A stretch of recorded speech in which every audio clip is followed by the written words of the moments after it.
menjelaskan mengenai biografi Al-Kindi. Al-Kindi bernama lengkap Al-Kindi bin Abu Yusuf Yaqub bin Ishaq bin Sabah bin Imran bin Ismail bin Muhammad bin Al-Asyad bin Qais Al-Kindi. Beliau lahir di Kufah pada tahun 809 Masehi. Beliau mempunyai garis keturunan suku Kindah yang merupakan suku besar di Arab Selatan pada masa sebelum Islam. Nah, Al-Kindi ini menghabiskan masa kanak-kanaknya bersama orang tuanya di Kufah. Ketika Al-Kindi masih anak-anak, ayahnya meninggal dunia. Meskipun dalam keadaan yatim, tidak mematahkan semangat Al-Kindi untuk terus belajar. Beliau tetap mempelajari berbagai macam ilmu di Kufah, Basrah, dan Baghdad. Beliau memulai belajarnya dari ilmu agama, filsafat, matematika, kemudian astronomi, fisika, kimia, geografi, kedokteran, dan teknik mesin. Al-Kindi ini dikenal sebagai filosof Muslim pertama karena dialah orang Islam pertama yang mendalami ilmu-ilmu filsafat, di mana pada saat itu pada abad kedua Hijriah atau 7 Masehi, pengetahuan filsafat masih lebih didominan dengan orang Kristen Suriah. Nah, Al-Kindi itu selain terkenal sebagai seorang penerjemah, Al-Kindi juga dikenal sebagai seorang pemikir Muslim Arab pertama yang menyelaraskan filsafat dengan agama. Ini karena beliau menyimpulkan lebih banyak karya-karya filsafat Helenisme. Pemikiran-pemikiran tersebut dikaji kembali lalu diselaraskan dengan ajaran agama. Al-Kindi ini hidup pada masa Khalifah Abbasiyah, pada dinasti Abbasiyah. Pada suatu cerita dikatakan bahwa pada masa kekhalifahan terakhir dinasti Abbasiyah, yaitu Khalifah Al-Mutawakkili, di mana beliau berpaham Ahlus Sunnah wal Jamaah, yang dimanfaatkan oleh dua orang, yaitu Muhammad dan Ahmad, yang mana beliau adalah putra dari Musa ibnu Syakir. Beliau melakukan intrik, yakni menghasut Al-Mutawakkili, mengatakan bahwa orang yang mempelajari filsafat tidaklah memiliki rasa hormat pada negara.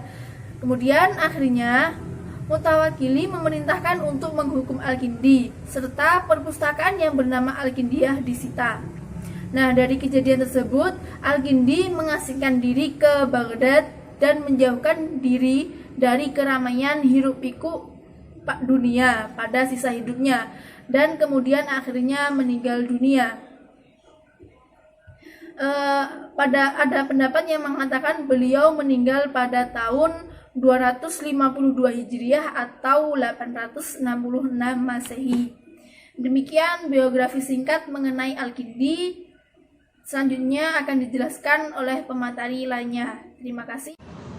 Selanjutnya, setelah mengetahui pemikiran dari Al-Kindi, maka alangkah baiknya kita juga perlu memahami dan mengetahui apa saja karya-karya dari Al-Kindi.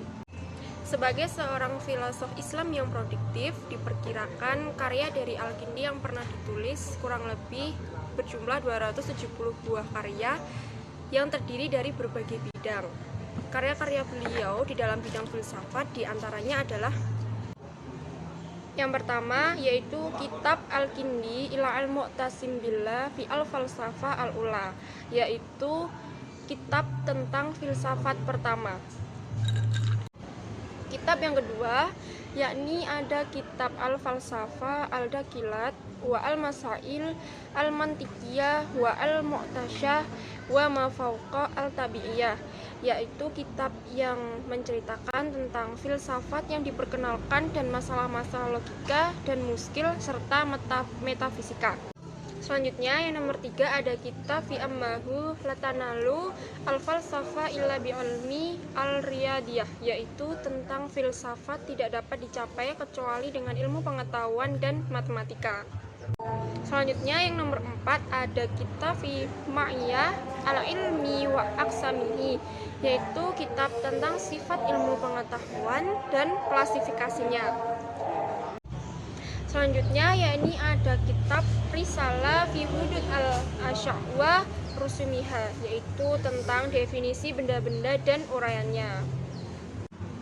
Di luar dari karya-karya Al-Kindi yang sudah saya jelaskan sebelumnya, masih banyak karya-karya dari Al-Kindi yang bisa kita perluas dari berbagai sumber atau referensi-referensi yang lainnya.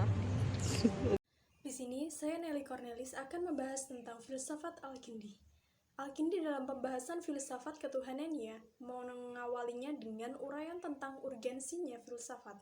Filsafat menurut Al-Kindi adalah ilmu tentang kebenaran atau hakikat, segala sesuatu menurut kesanggupan manusia, yang mencakup ilmu ketuhanan atau rububiyah, ilmu keesaan atau wahdaniyah, ilmu keutamaan atau fadilah, dan ilmu tentang semua cara meraih maslahat dan menghindari dari madharat.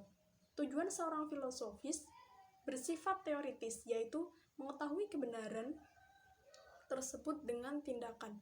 Semua semakin dekat dengan kebenaran, maka akan semakin dekat pula dengan kesempurnaan. Menurut Al-Kindi, filsafat merupakan ilmu yang amat mulia di atas ilmu-ilmu yang lain. Dan kemuliaan tertinggi dari berbagai macam cabang filsafat adalah filsafat pertama, yaitu ilmu kebenaran pertama yang menjadi penyebab setiap kebenaran. Dalam bukunya Ahmad Hanafi dikemukakan bahwa definisi filsafat yang dikemukakan oleh Al-Kindi terdapat unsur-unsur pemikiran Plato dan Aristoteles.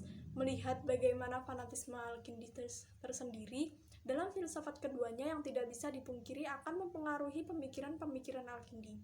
Dalam hal penukilan dan penilaian ini, Al-Kindi berpandangan bahwa dalam penilaian ukuran kebenaran dan kemuliaannya, seseorang dapat mengambil sumber dari mana saja dengan catatan tidak bertentangan dengan apa yang telah disyariatkan oleh ajaran agama. Lanjut, mengenai definisi filsafat menurut Al-Kindi yang juga masuk ke dalam pembahasan filsafat ketuhanan Al-Kindi, pembahasan Tuhan yang semua mencakup hingga substansinya. Ilmu tersebut mencakup pengetahuan tentang ketuhanan atau rububiyah, keesaan wahdaniyah, keutamaan fadilah, dan pengetahuan yang memiliki aspek manfaat atau pengetahuan yang lain dibawa oleh para nabi.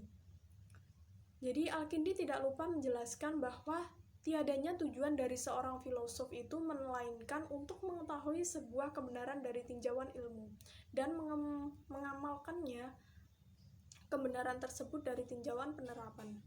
Karena kesempurnaannya sebuah ilmu adalah ketika kebenaran dari ilmu itu diketahui dan kemudian diamalkan, bukan sekedar diketahui dan melupakan dan tatanan penerapan.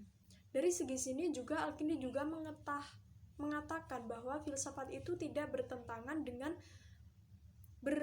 dan berseberangan dengan agama, tapi sebaliknya, filsafat dengan otonomis tersebut merupakan sebuah pembuktian dan kebenaran agama dengan menggunakan rasio dan pengetahuan hingga menghasilkan sebuah hasil yang persis sama dengan apa yang diturunkan Tuhan untuk umat manusia. Jadi, kaitannya filsafat dengan agama menurut Al-Kindi merupakan dua sisi yang saling melengkapi. Filsafat adalah alat bantu untuk memahami agama, karena berpikir mendalam dengan menggunakan filsafat adalah sebuah tuntunan dari fitrah suci manusia. Tuntunan tersebut, sedangkan fitrah manusia pastilah tidak akan bertentangan dengan agama. Agama juga demikian, merupakan ukuran pembuktian yang mutlak, sehingga tak akan ada ketidakserasian antara berpikir mendalam dengan menggunakan filsafat dengan tuntunan ajaran agama. Mengetahui dan mengamalkan hasil akhir juga merupakan bagian yang tidak boleh dipisahkan dari aktivitas berfilsafat dan beragama. Sekian dari saya.